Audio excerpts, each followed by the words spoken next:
Hello everybody. Today I'm going to continue talking about the new Sandbox changes. This video is just basic things I've observed and things that I think are really neat about the Sandbox and kind of examples of how you can utilize them. I'm not going to talk much about the events or the hydraulic controller in this particular video. I plan to make another video for those, and I will link both of those below in the description.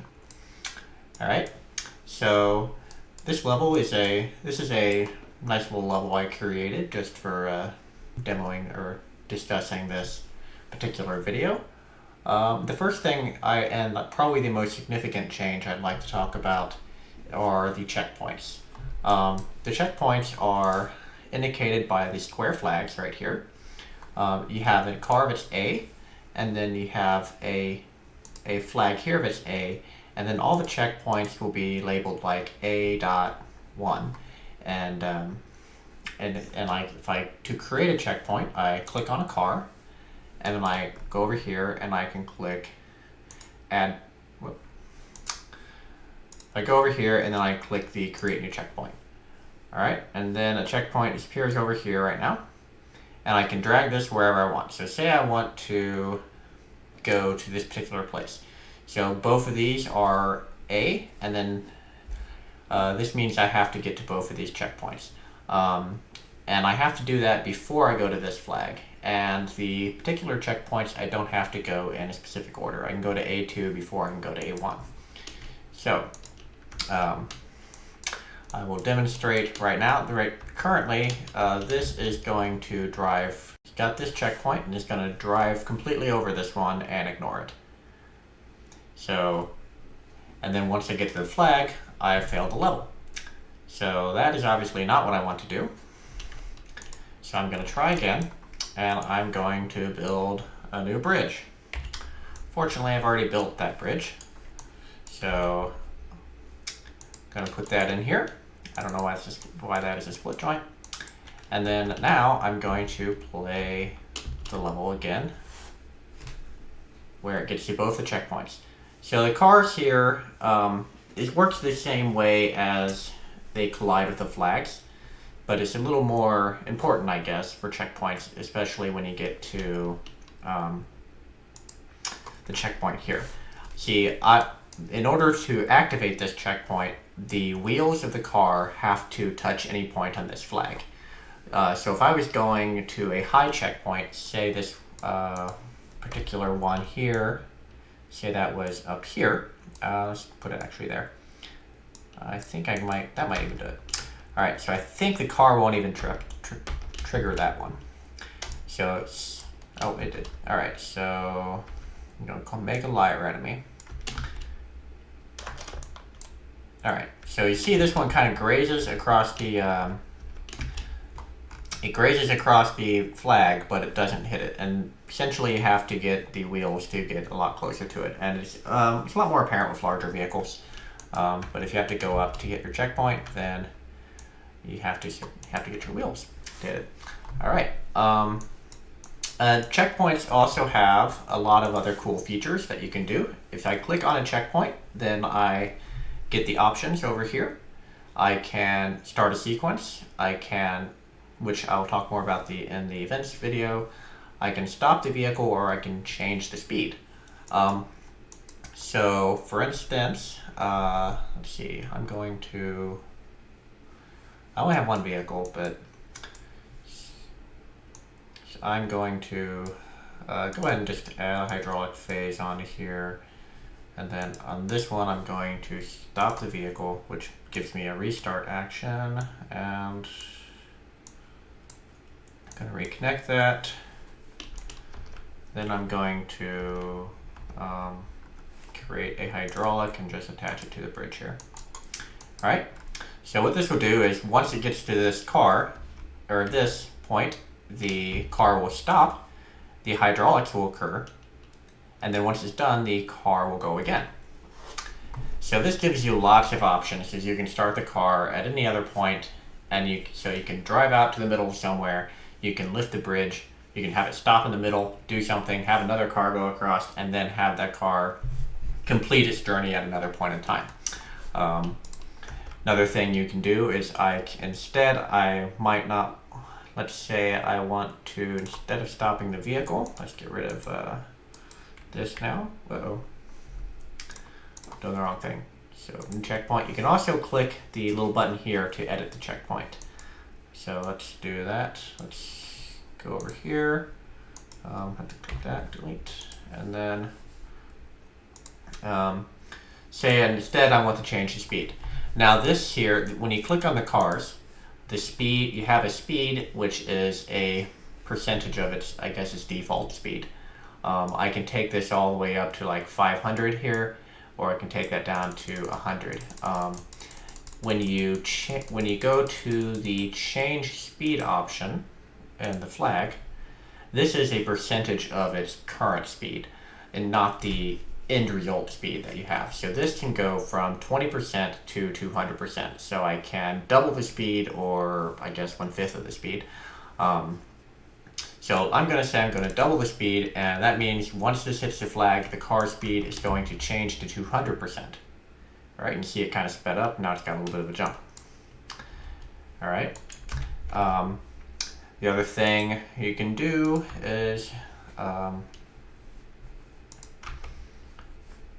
you can tell the car that you can change the speed. Say I stop the vehicle, and now I also have a reverse vehicle. I actually haven't tried this before, so I'll see if I don't know if it does it all at once or if that's when it.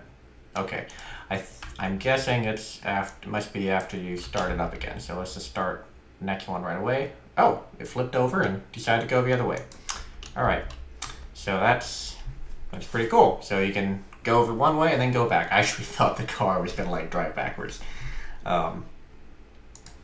So I'm still kind of learning some of this stuff myself. All right, so let's get rid of that. And all right, so those are certainly really cool things. And the next thing, essentially, that is good to know is now we have a multi-select available. Previously in the sandbox mode, things kind of snap to landmasses.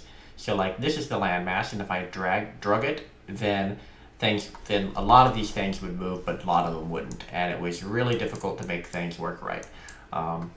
But now you can, just like in the game, you can drag with the right click or select, and then you can select a whole bunch of things at once, and I can move all these at one time. So let's put them over here. Let's drop it right in there. That's fine. All right. So that's certainly a really handy feature. Makes it so I don't have to move each of these platforms and each of those anchors separately. Okay. Some other neat features are just some overall modifiers to the levels. You can adjust the gravity. I guess 100% if that was, say, Earth gravity or whatnot, then or the default, then you can go up to 200%, twice that. I don't know what planet would have twice that. I guess something that's twice as big as Earth. Or you could go to like 20%. So you can change your gravity quite a bit. And you can see the difference here. I'm going to set it to 20%. And oh, my car's reversed. I think that might be a little bit of a bug. All right, so let's see. Click on the car. Let's flip it, unflip it. Huh. All right, well, I'm just going to delete the car and do another one. So I will. All right, and I have a checkpoint already, I guess.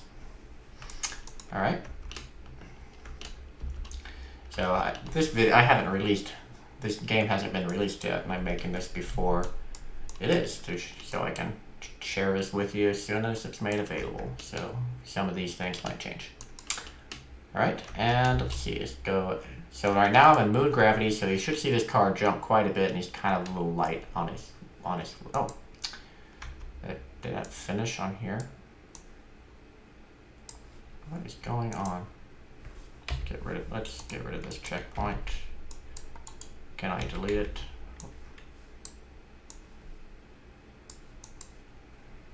Alright, let's just ignore the checkpoints. So, alright, so that has a nice little hop there, and if I change the car's, or if I change the whole level's gravity to, say, 200%, then you're going to see this car, it looks like it even moves a little slower. It hardly jumps at all. I don't think even it did jump at all. So you probably see a lot more effect with other things. Another thing you can do is you can check here to make unbreakable. This means that your bridges basically can't break. So you have infinite strength bridges. You set that up, and then anyone that plays your level can decide to, I don't like breaking bridges, so I guess you can make one that never breaks. I haven't played with that much or at all, but so I haven't really seen much of it. The other thing here is the hydraulics controller. If I click this, I'm going to do another whole video on that. When I go to here, I've got a whole options for a hydraulics controller, and this lets me edit hydraulics and stuff. So these are all unchecked by default. Most of the time you wouldn't need a hydraulics controller, but it's kind of nice if you're doing something really weird, or you have a whole bunch of hydraulics and things going around, and you might want it to you might want some more options other than your bridges being in a very binary state, either lifted or unlifted type of thing. All right, so the next thing here is the custom shape. So I've got two custom shapes on here. I've got this one up here that's kind of floating, and then I've got this one down here that I'm using as a nice ramp. So I looked at this and I say, this looks kind of ugly, it looks too pointy. I can go in here, I can click edit shape, and if I click edit shape, alright, so I have a little green thing that comes up when I mouse over this, and when I click on it, I've added a new item here. So let's make a little bit of a square edge here, and let's add some more to kind of make it, I can move the whole thing. Add some more to kind of give it a little bit of a curve on the underside. Alright, so there I can do that, and then maybe I decided, did that, and then I looked at it and said, oh, that's not what I want.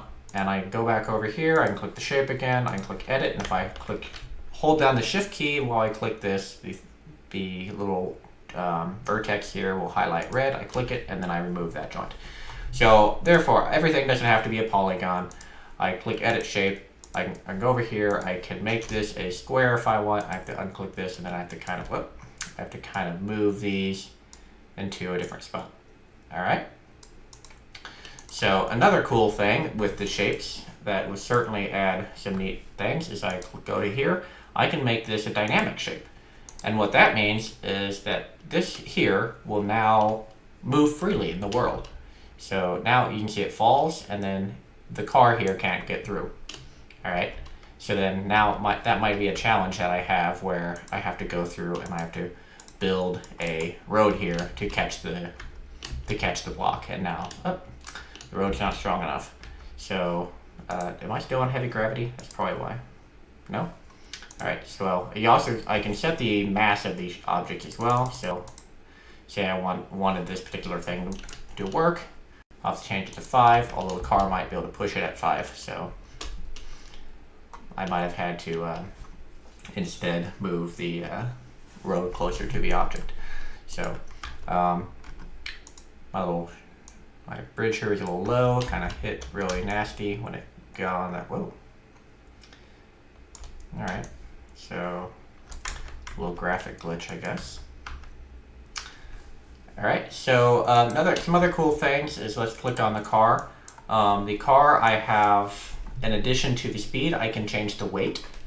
That's a new feature that you couldn't do before. I don't really know all the weights of the cars. I know this object is specifically in units of mass, and this is a percentage, and I don't know what the original mass is. And you can also do the rotation. Now this is, I think, is mostly a kind of for aesthetics. Say this car starts in a ramp, and say if I change this rotation, I can have it start pointing downwards, and I can set it on the ramp so it looks like it's firmly on the ground when I start the level. There might be some neat little things you could do. You could set the car on its roof, and you could have the player try to not topple it back on its wheels before it starts. Whatever you want. There's a lot of neat things you can do. So the cars, got the rotation, you've got, oh, and you also have the time delay. So time delay, basically, if I put this at 3 seconds, then it's going to wait 3 seconds before it even starts to move. So I've got it sped up, so 3 seconds would happen a little bit quicker. But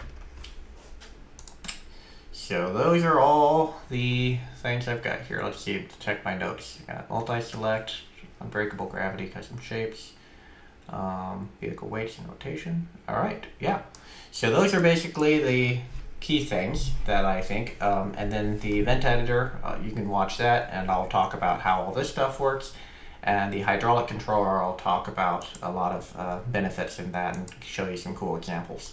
Alright, so I hope you enjoyed this video, and I hope you watch the other ones as well. Thank you.